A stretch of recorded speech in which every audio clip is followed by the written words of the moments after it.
Merci de votre fidélité au programme de la radio-télé Groupe L'Avenir et à présent Astuce Santé avec Joël Boutamba que nous saluons. Bonjour Joël. Bonjour Nadie. Je te permets que je t'appelle Jojo. C'est tellement mignon comme ça. En fait, c'est pour les intimes. Même à la maison, on m'appelle comme ça. Il y a ma mère qui m'appelle Jo. Jo. Alors Joël, ce matin, comment faire pour bien dormir? En fait, nous devons d'abord commencer par rappeler, dire à tous nos téléspectateurs qu'il est vraiment important de bien dormir. Et pourquoi? C'est d'abord la question que vous devriez me poser. Pourquoi bien dormir? Parce que il faut savoir que quand vous dormez bien, vous permettez à votre organisme de pouvoir récupérer toutes les fatigues de la journée.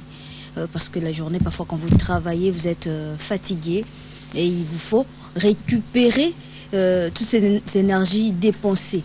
Et autre chose, c'est parce que pendant le sommeil, votre organisme se permet de sécréter les hormones nécessaires pour son fonctionnement, entre autres l'hormone de croissance. C'est pourquoi autrefois les mamans disaient c'est pour ça, parce que pendant le sommeil, votre organisme sécrète des hormones nécessaires à son fonctionnement, entre autres, comme je l'ai dit tantôt, l'hormone de croissance. Et surtout, pendant le sommeil, quand vous respectez vraiment votre sommeil, le sommeil vous permet de maintenir l'équilibre d'esprit. Et combien de temps faut-il dormir? Normalement, ça dépend d'une personne à une autre et surtout de l'âge aussi, parce que il est recommandé à un adulte d'avoir au minimum 7 à 8 heures du temps de sommeil et à un enfant 10 heures du temps. Comment faire pour bien dormir et éviter les insomnies? D'abord, c'est vraiment l'important parce que quand vous dormez bien, ça fait du bien à votre santé. Vous devez d'abord commencer par respecter les cycles du sommeil. Qu'est-ce que je veux dire par là? Vous devez respecter les cycles du sommeil parce que le sommeil, il n'est pas uniforme. Le sommeil est, comme je l'ai dit, en rythmé. Voilà les termes, donc je vais dire. Le sommeil est rythmé. Et alors, puisque vous devez respecter les cycles de sommeil pour bien dormir, vous devez d'abord savoir que vous avez deux phases pendant votre sommeil. Il y a un sommeil lent et un sommeil paradoxal. Pendant le sommeil lent, nous avons 4 étapes à respecter d'ailleurs. Il y a la somnolence, il y a aussi l'assoupissement, le sommeil léger et les sommeils profonds.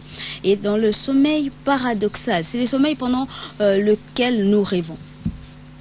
Et c'est très important pour maintenir l'équilibre de l'esprit, comme je l'ai dit tantôt, et surtout pour l'apprentissage, c'est très important. Et autre chose, c'est éviter de manger tard dans la nuit. C'est pas bien. Ça donne beaucoup de charge à votre organisme et ça ne vous permet pas de bien dormir. Détendez-vous avant de dormir, ça fait du bien et ça pourra vous permettre de bien dormir. Autre chose, c'est bien aérer votre chambre et faites en sorte que vous puissiez savoir si votre chambre a une température un peu plus basse, que ça ne puisse pas beaucoup chauffer pendant le sommeil. Donc vous devez dormir dans une chambre bien aérée et surtout qu'il y ait une température basse. Évitez trop de lumière dans votre chambre pendant le sommeil. Il est nécessaire, c'est-à-dire nécessaire de dormir dans le noir pour permettre à votre organisme de pouvoir vous donner beaucoup plus de capacités de récupération énergétique. Pour finir, il faut éviter des boissons excitantes, par exemple le café le soir ou le thé. C'est pas bien pour la santé. Merci beaucoup Joël.